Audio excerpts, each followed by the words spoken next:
Hey all you action figure enthusiasts out there, JC here with another TNI news video. And as always, we've got a lot to cover today, including updates on both of Hasbro's Haslab Black Series Rancor and G.I. Joe Skystriker campaigns. We've got a look at new DC Multiverse Gotham Knight figures from McFarlane Toys. NECA shows off a new Back to the Future figure and a whole lot more. So let's jump right into it.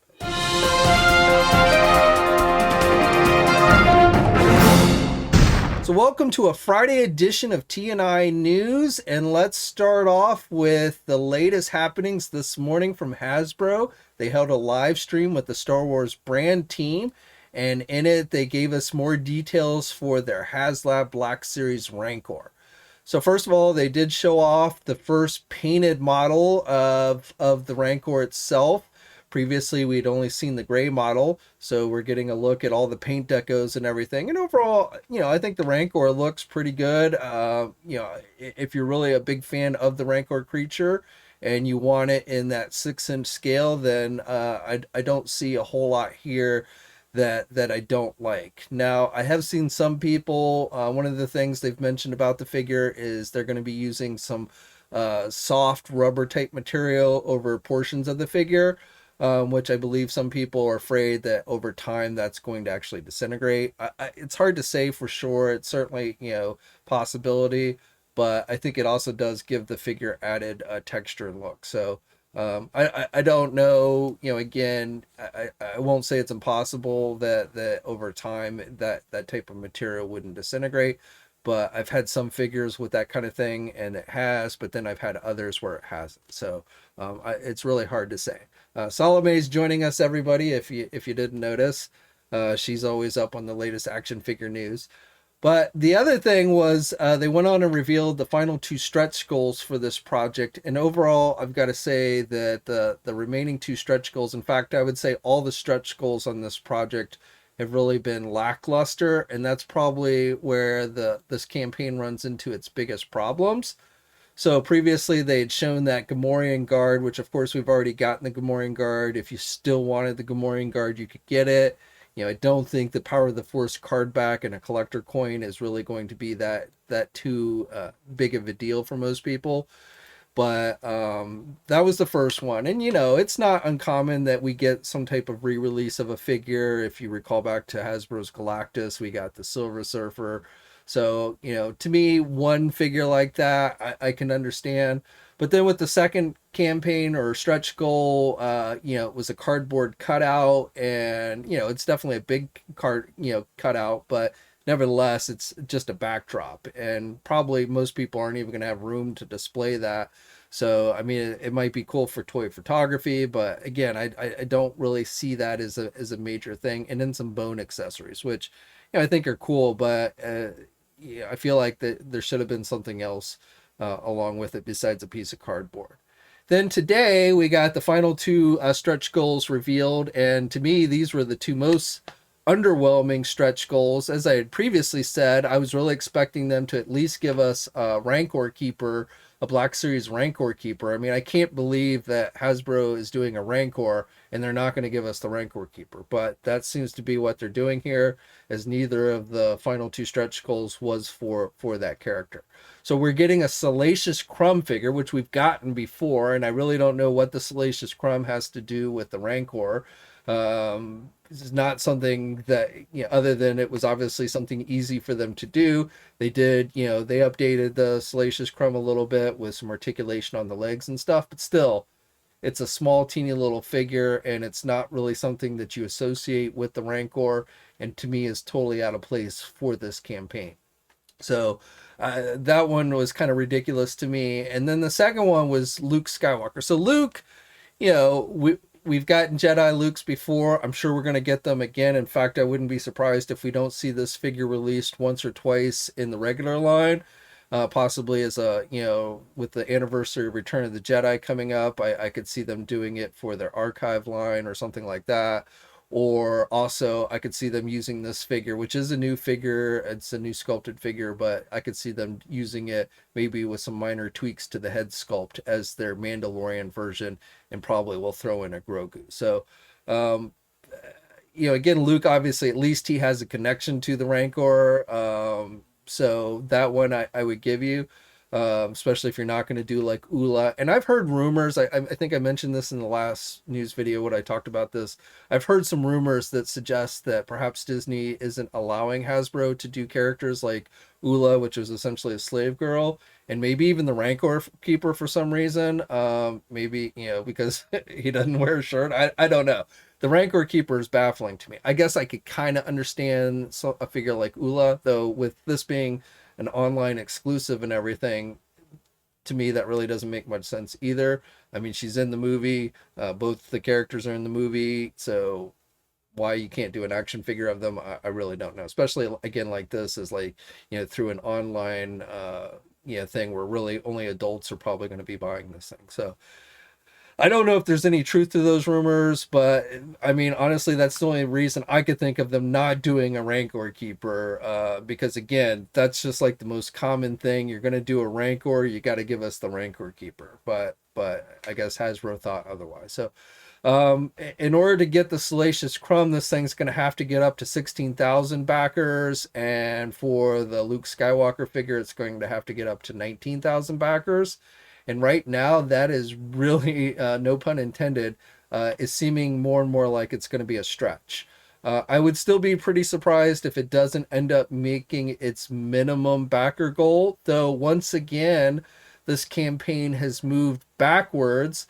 When before the live stream started this morning, the campaign was up to 5,134 backers. And then as I'm filming this right now, it's sitting at 5,014 backers. So it lost when they revealed the second stretch goal. It lost backers. It started to build some of those back, but now again, it's taken a turn for the worse after today's live stream. So we'll see if this one even can make it to 9,000. It's just over 17 days to go until the campaign ends. So I would still be, even with all this, the lackluster reveals and everything, the way it's been handled, I would still be pretty surprised if this doesn't at least get to the 9,000 backers so that the Rancor can move into production. But whether we reach any of the stretch goals, as lackluster as they are, that I would definitely have my doubts. Now, while we're on the subject of Haslab projects, I also just wanted to give you a quick update with the G.I. Joe one for the 3 3/4 inch Skystrikers. So since I last talked to you, Hasbro released another one of their situation report videos. And in this video, they focused on the cockpit of the ship, or vehicle, I should say, giving us a detailed look at the inside. This one is going to have an actual throttle stick for the pilot to hold on to, which you didn't have in the original. You've got detailed controls and everything. You can pop off the front of the canopy, so it's easier to put figures inside and everything. They've also made it so the parachutes, which are one of the coolest features of the original toy that I had as a kid that I remember fondly, where you would throw the seats up in the air and they would float down with the parachute. So that's something that's really been missing with a lot of the modern releases of this vehicle. Which is going to be included with this one. But in the original, you just kind of folded up the parachutes and then you attached them to the back of the seats with a rubber band. And oftentimes they wouldn't stay in place very well. Well, with these, they've modified the seats so there's actually a compartment that you can stick the parachutes in and then put a plastic cover over. So, they're not even visible unless you're going to have them eject out. Now, as far as ejecting goes, they're also including some blast effects that you can attach to the bottom of the chairs. So it looks like they're ejecting out of the cockpit, which is kind of cool if you want to display it like that. That's pretty cool. You've got, they showed some modifications with the side gun over the previous one. So, overall, I personally, this is one that I'm pretty hyped about. I really think this is a cool one. I hope it does get funded. Now, just today, they also released our first, what I would consider to be a comparison image, size comparison with other Skystrikers that they've done. Now, it's not the greatest comparison image, being that, they're the images from the side, and then I noticed they extended the wings on the new one.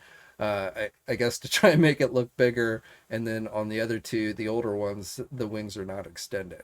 If you're going to do a size comparison, you should really do from over the top so we can actually, side by side, so we can really see how much bigger. I do think this one is a little bit bigger than like the original. From this image, it does look like it has a little bit of size. I won't say it's like much bigger than the original, but definitely I think it is a little bit bigger. But this is our first size comparison of the Skystriker. Now, as I'm filming this video, this one has 5,570 backers of the minimum 10,000 that is needed for it to go into production, and it currently has just over 18 days to go on the campaign.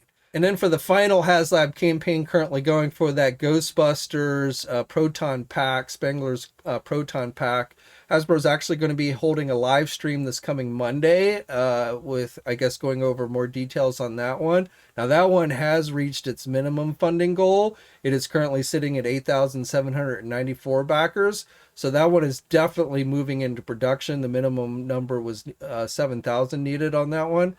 But in order to get the first stretch goal unlocked, it's going to have to get to 9,000, and it's definitely slowed down. All of these have slowed down a lot since they were initially launched several weeks ago. So I guess Hasbro is going to try and hype up this one to get, so we can get to that 9,000 stretch goal. This is another one where, for me personally, I'm not backing it. I have no personal interest in something like this. But so far, at least, it has been the strongest performer of the three ongoing Haslab campaigns that are live right now. Now, while we're talking big, expensive items, I just wanted to give you guys a quick update on that Teenage Mutant Ninja Turtles party van from Super 7 that I talked about in the last news video. And the update is in regards to a change in price and shipping from one of the e-tailers carrying it, specifically our sponsor, Entertainment Earth. So previously, I had told you guys how they were selling it for $450, which is essentially the retail price for it. But then Entertainment Earth shipping was over $100. So they've changed it. They're now offering free shipping on this item. However, they've also raised the price a little bit. They are now selling this one for $474. So when all is said and done, if you go with Entertainment Earth to buy this one, it's going to cost you, it looks like it's going to cost you just a little bit over $500. Now, that's pretty close to what it would be if you bought it directly from Super 7. The big difference between Super 7 and EE is that EE won't charge you for this item until it's ready to ship, which probably won't be for at least a year from now. For you Masters of the Universe fans, we've got some new updated images for that Masters of the Universe Origins Clawful figure. This is part of the wave that's going to have the Anti-Eternia He-Man, the all painted black He-Man, and then also the regular Horde Trooper with the silver armor. So this wave has not yet gone up for pre-order at places like our sponsors Big Bad Toy Store and Entertainment Earth, but I am expecting them to go up pretty soon. For you Power Ranger fans, we got looks at the actual Minimate figures that are coming from Diamond Select Toys. Previously, they had released some concept art, which I'm honestly not sure I talked about in a news video, but last month they had released some concept art for this set. And now we've got actual images. The set is now available for pre-order at places like our sponsor, Big Bad Toy Store. With this set, you get the Blue Ranger, the Pink Ranger, the Green Ranger, and then you also get the character Alpha. Alpha 5 is the fourth figure in this set. So it's a box set. If you're into Minimates or Power Rangers, it's one you might want to check out. And again, it is available for pre-order now. For you McFarlane toy fans, I've got a couple bits of news on the DC Multiverse front. So first of all, we've got our first look at a new Platinum Edition Superman figure that is coming. This is an unpainted version of the Rebirth Superman, which, they've done this with their Warhammer line where they release unpainted versions, which they call artist proof, where essentially the idea behind it is, if you're into customization and stuff, you can paint the figure yourself. So if you don't like how McFarlane paints it and you think you can do a better job, then you might want to get the unpainted version. So this is being released as a Platinum Edition figure, which means it's going to be some type of chase figure. This image comes via Legions of Toys. So I'll put a link to their Instagram in the video description below. But I think this comes from overseas. I don't believe this has shown up here in the United States yet. But again, McFarlane had mentioned a while back, I remember him mentioning in one of his videos that he did, that they were going to start doing artist proof unpainted figures for other lines outside of Warhammer. And this will be the first one that they're doing for DC Multiverse. We also this week got our first official look at their Gotham Knights figures. So I've previously shown you images for the Red Hood and the Nightwing figures. These are based on the new upcoming video game Gotham Knights. The Nightwing and the Red Hood figure have actually started to see release overseas, so we have seen more detailed images. But these are the first official images that we've gotten from McFarlane Toys. And with those two figures, we are also getting our first look at the other two figures coming, which are of Robin and Batgirl. So again, these are based on the new upcoming video game. They have not yet said when these are going to be going up for pre-order here in the United States, but my guess is probably within the next week or so. For you NECA toy fans, so first of all, a new Gargoyles figure went up for pre-order this week, the Thailog figure, which we had seen before, but now we have the full official images for it. And again, it is available for pre-order anywhere that carries the Gargoyles figures, including our sponsors, Big Bad Toy Store and Entertainment Earth. And so if you want to secure this one, you probably want to head online and do so now. We also got the official images and details for that new Back to the Future 1985 version of Doc Brown. This is another one that they've released a few images for previously. It is now available for pre-order as well. Again, at places like our sponsors, Big Bad Toy Store and Entertainment Earth. With the figure, he's wearing the jumpsuit, the white jumpsuit that he had when he was at the mall. You get an extra pair of arms, so you get basically sleeves down or sleeves pulled up. He comes with two different head sculpts, a couple different pairs of hands, a clipboard, and a pistol. And he also has the remote control that he used to control the DeLorean when he was testing it. So again, this figure is now available for pre-order pretty much everywhere that carries the Back to the Future stuff. Oh, and one other final bit of news I just wanted to share with you. I got an email from NECA today letting me know that they were going to soon start shipping out those Teenage Mutant Ninja Turtles animated series Newsroom 6 4-packs that they offered up on their website this summer. So basically they're saying they're getting ready to start shipping them out. They will probably do staggered shipping, so everyone won't get them exactly at the same time. But if you are somebody who pre-ordered that set, you'll probably be getting it definitely, I would say, before Christmas. For you Transformer fans, this week we got official images for the Kingdom Blaster figure, the Voyager class blaster, which was announced the other week. It is now available for pre-order at places like our sponsor Entertainment Earth. It is slated to be released in January, so early next year. This is part of the Kingdom line. We had seen some initial listings for this figure originally as part of their new Legacy line, but and I wouldn't be surprised if it doesn't end up getting re-released in that line at some point. But initially it's going to be part of the Kingdom line with the Kingdom packaging. It is going to include the Autobot known as Eject, one of his cassette tapes.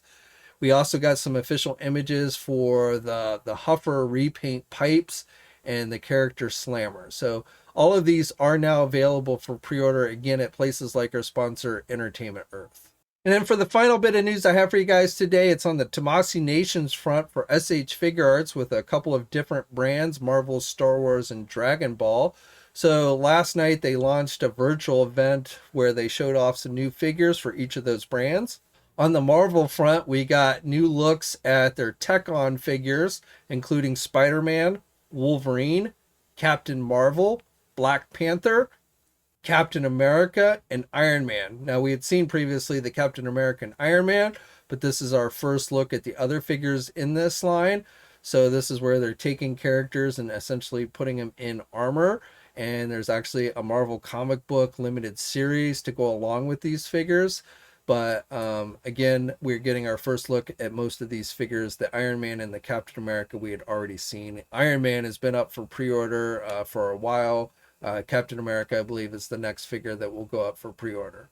Now, besides that, we also got a new look at the WandaVision Vision. They're doing both White Vision and regular Vision. We are getting from the Shung-Chi movie the Wenwu character, I guess the official Mandarin, but not really known as Mandarin in the MCU. We're also getting new looks at the Spider-Man No Way Home integrated or upgraded suit, I should say, and then the black and gold suit as well.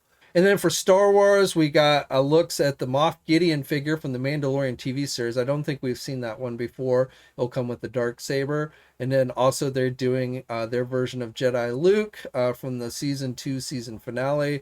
He'll have the cloak and everything, his green lightsaber, of course. But they are doing a Mandalorian version of Luke for SH Figuarts. For you Godzilla fans, as part of the SH Monster Arts line, they're going to be doing Godzilla from Godzilla Final Wars back from 2004. So far, they've only released this one teaser image, but look for that one to be coming at some point with more details and everything. As soon as they release those details, I'll be sure to pass them on to you guys. And then finally for Dragon Ball, they showed off a bunch of Dragon Ball figures. I think most of these we have seen previously. I believe the Doctor, I think you pronounce it Gero, Gero. Sorry if I butchered that. Again, I don't really follow Dragon Ball, so I'm not really familiar with these characters. But this one, I believe, is the first time we're seeing a figure of him. And then also the Cell Shell character. I believe that's the first time we're seeing that one as well. Looks like a member of the Brood from the X-Men. Again, not really familiar with the character, but I don't believe we've seen that particular figure before either. So the others, I think we have seen before, either at other virtual conventions that they've done, or seen official solicitations for. But definitely, they're going full force on the Dragon Ball stuff for SH Figuarts. Okay, so that's it for today. I'd love to hear your thoughts on everything I talked about down in the comments section below. Subscribe to the channel if you haven't already. I'd really appreciate it. Like the video if you're so inclined. And until next time, guys, I'll catch you later.